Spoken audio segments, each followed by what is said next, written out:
The movie revolves around a smart former assassin named Arthur who chose to retire after taking hundreds of lives. After faking his death in his last mission, he lives a peaceful life in Rio de Janeiro under a false identity. One afternoon, while he's enjoying his time at a nice restaurant, Arthur is approached by Renee, who is proof of who he really is. She represents a powerful man that wants to hire Arthur to kill 3 enemies and make it look like an accident. If he turns the offer down, her boss will let criminals know Arthur's alive. Arthur pretends he needs to make a call and takes out his phone, but actually he uses it to take a picture of Renee. She immediately takes out her gun, and Arthur responds by pushing the table against her, turning down the offer. All the henchmen Renee brought attack Arthur, and he fights them all using his self-defense skills and any object he can find in the restaurant, including the grill itself. What are you doing?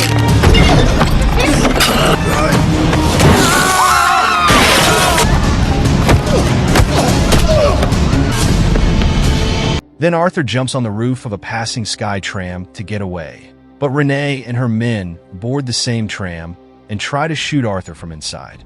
Renee also tries to climb up to him, so Arthur decides to jump on the back of a hand glider to escape successfully.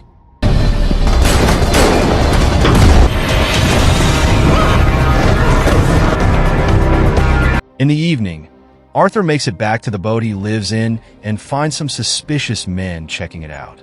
Using a remote control, he activates the bombs he installed in case of emergencies and makes the boat explode, killing those guys.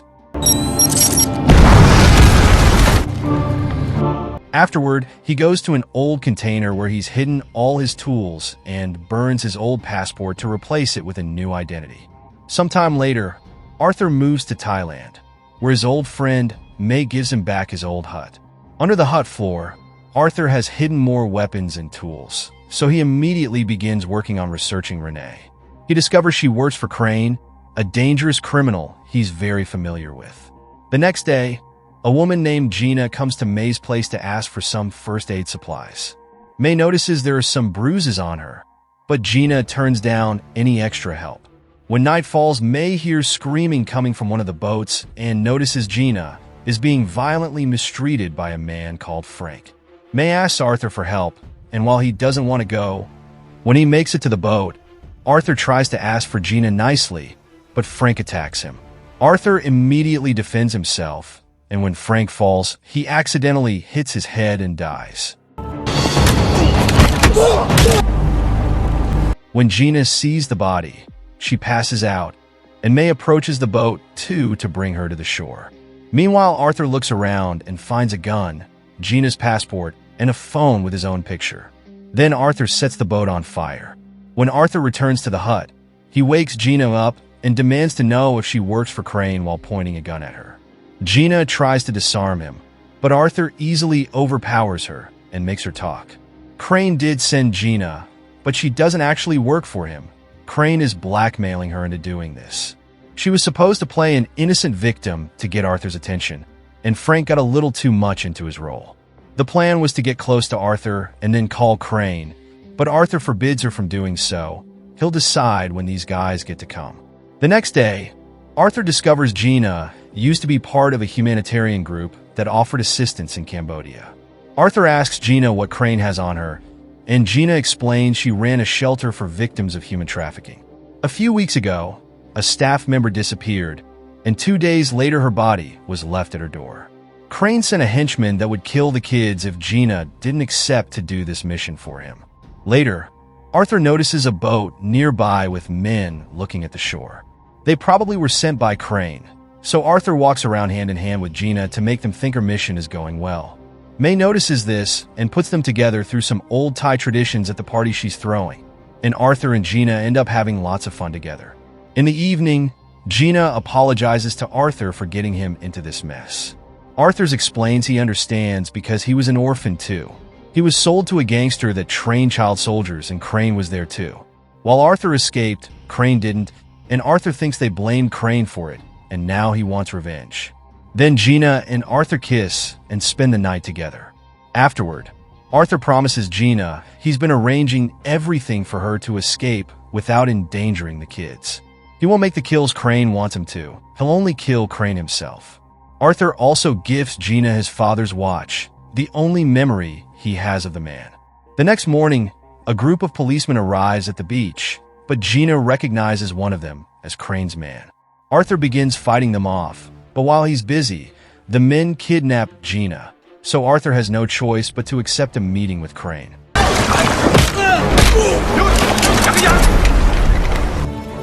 Tell me how to find you face to face. Moments later, Crane tells Arthur that if he wants Gina back, he'll have to do 3 kills for him and make them look like an accident. The first one is Krill, the highest profile arms dealer in Africa, who is currently in a Malaysian prison.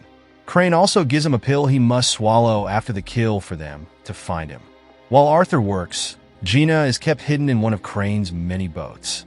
Arthur travels to Malaysia and begins researching the prison, which is on top of cliffs and surrounded by shark-infested waters, so it's impossible to sneak in. With a plan in mind, Arthur buys some powerful explosives that he disguises as chewing gum, some shark repellent that he puts in a skin cream tin, and hides the capsule inside a cigarette. Lastly, he makes a fake ID and disguises himself as an infamous wanted criminal. As soon as Arthur begins walking the Malaysian streets, he gets recognized and arrested. In prison, the reception guard doesn't notice anything weird about his items and allows them to keep them.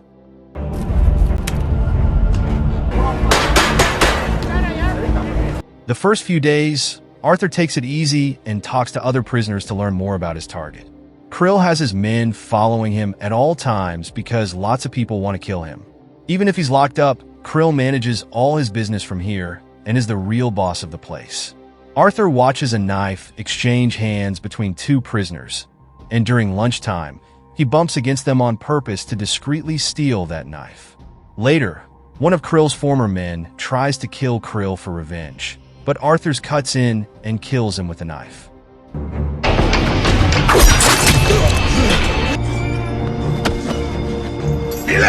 You're a good man. Krill is very impressed and invites Arthur to have dinner with him. Arthur only accepts if Krill is willing to leave his men outside. Surprisingly, Krill accepts his terms, and in the evening, Arthur is taken from his cell to meet Krill at his private hut. Krill tries to offer Arthur a job, but as soon as he turns around, Arthur jumps on him and kills him by putting pressure on his neck. Then he mixes the snake venom Krill used for his rituals with his actual drink to make it look like Krill ended things for himself.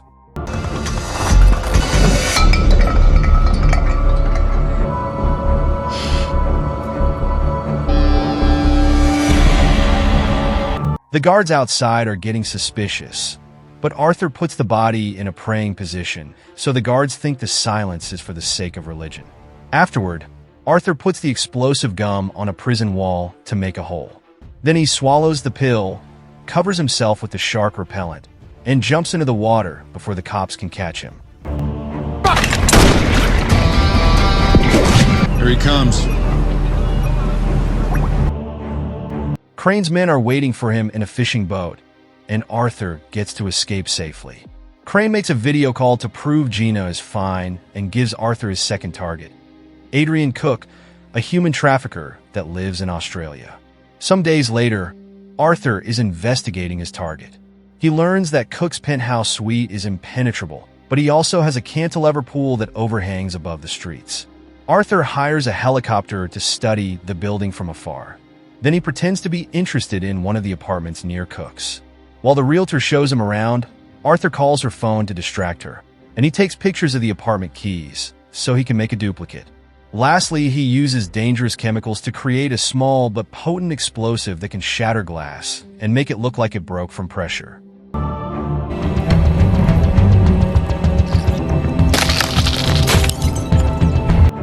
A few days later, Arthur disguises himself as a technician to enter the building without being noticed. Then he uses the duplicate key to get inside the apartment. Using advanced equipment, Arthur leaves through the window and climbs up the building until he reaches the pool, where he makes a small hole to insert his special explosive. Cook is currently swimming and can see Arthur, but before he can call the guards, the glass starts to crack. Arthur jumps away and slides down the building to return to the apartment while the swimming pool breaks and Cook falls to his death.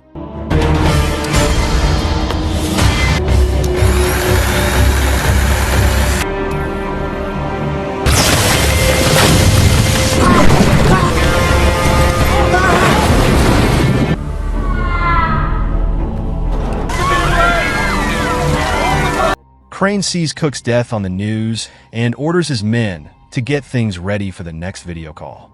Gina notices they make her sit near a window that happens to show the boat's hull number, so she moves the camera to put the window on the frame. When the call starts, Gina raises her hand to show Arthur the watch as a way to make him look at the number. As soon as the henchman notices, he ends the call, but Arthur manages to get the number and uses it to find the location of the boat. Later, Arthur makes a helicopter follow Crane's boat, and he jumps into the water with a bag full of special equipment.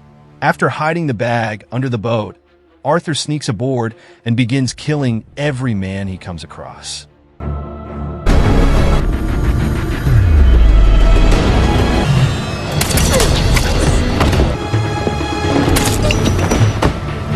Unfortunately, he's seen, and Arthur finds himself in a hand-to-hand fight against a bunch of thugs while Gina is taken out of the room. She tries to defend herself, but her basic skills aren't enough, and she's put in a helicopter. Arthur jumps on one of the guards and takes his grenade to knock out the thugs that are after him, using the guy as a shield at the same time. Sadly, more men arrive and tase him to capture him.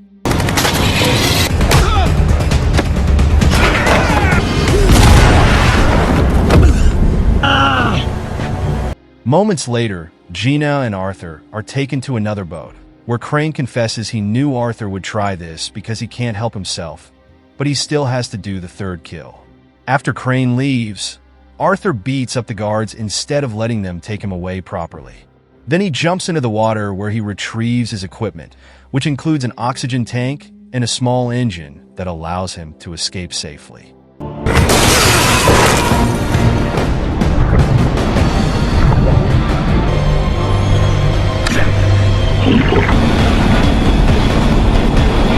A few days later, Arthur is in Bulgaria, where he gets the details of the last kill, Max Adams, an American arms dealer.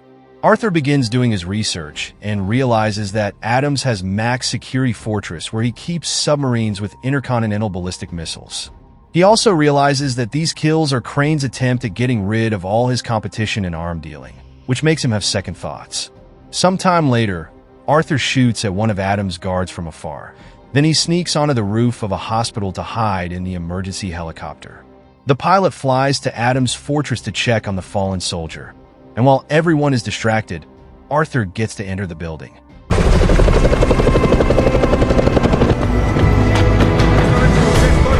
Inside, he installs a jammer to ruin the security cameras, then begins taking down any guard he sees.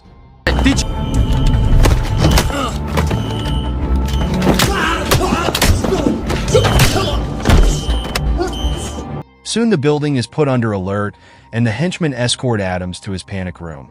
Arthur delays them by making the elevator malfunction. By the time Adams makes it to his room, Arthur is already there waiting for him.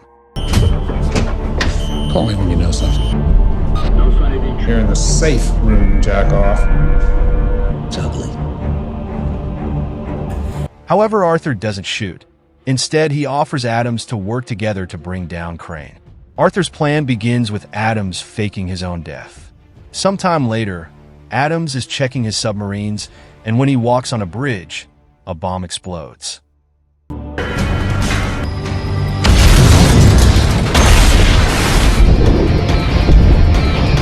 Arthur is ready underwater and shares an oxygen tank with Adams to get him away to a beach. Crane sees the explosion on TV, where the news announced Adams was buried in the water under a bunch of debris. At that moment, Arthur calls him to inform him of the third kill, but Crane won't believe him until he sees the body. Arthur promises the body can be found underwater. So after hanging up, Crane sends his men to find Adams' body and kill Arthur. Meanwhile, Arthur returns to the submarine pen and prepares a bunch of traps in advance. When Crane's henchmen arrive, one by one they fall into the traps and die, and those who don't are killed by Arthur from the shadows.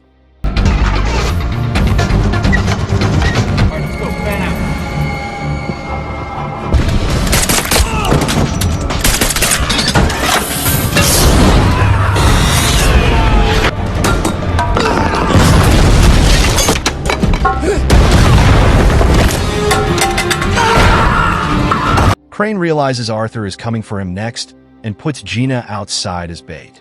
Arthur travels underwater and reaches the boat to immediately begin killing every guard on site.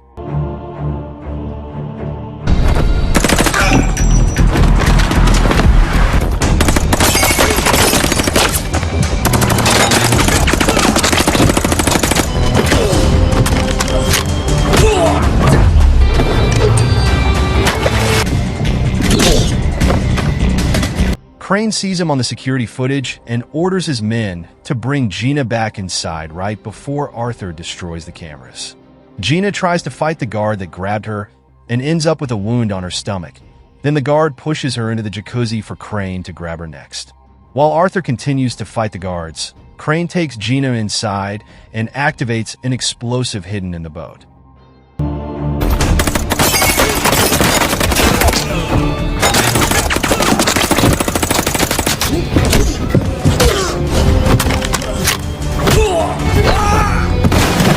Then he leaves to try to escape in his rescue boat. Just a second later, Arthur finds Gina and learns about the bomb. So Arthur puts Gina in an emergency release pod and sends her away. Afterward, Arthur goes after Crane, killing the last few guards before a hand-to-hand fight ensues.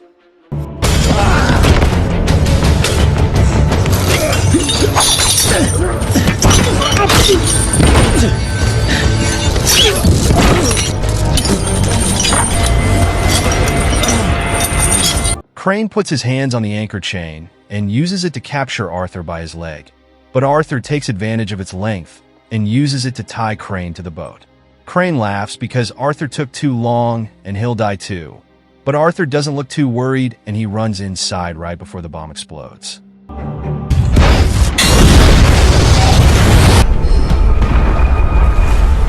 Gina watches the boat blow into pieces and catch on fire and cries for Arthur's death. At least the explosion gave away their position, and she's rescued by the Coast Guard. Adams also watches from the shore and thinks there's something weird about the boat pieces that are being brought from the sea. He also notices a security camera nearby. Some weeks later, Gina is back in Cambodia with the kids, and she writes to May to thank her for her donation of a water filter. One afternoon, while she's busy teaching, she's shocked to discover Arthur is alive and has come to see her. Meanwhile, Adams researches Crane's boat and learns this model has something called a diving bell, which contains trapped air to allow divers to breathe underwater. With a theory in mind, Adams checks the security footage and confirms Arthur escaped by hiding in the diving bell. Impressed by this plan, Adams deletes the footage to protect Arthur's future.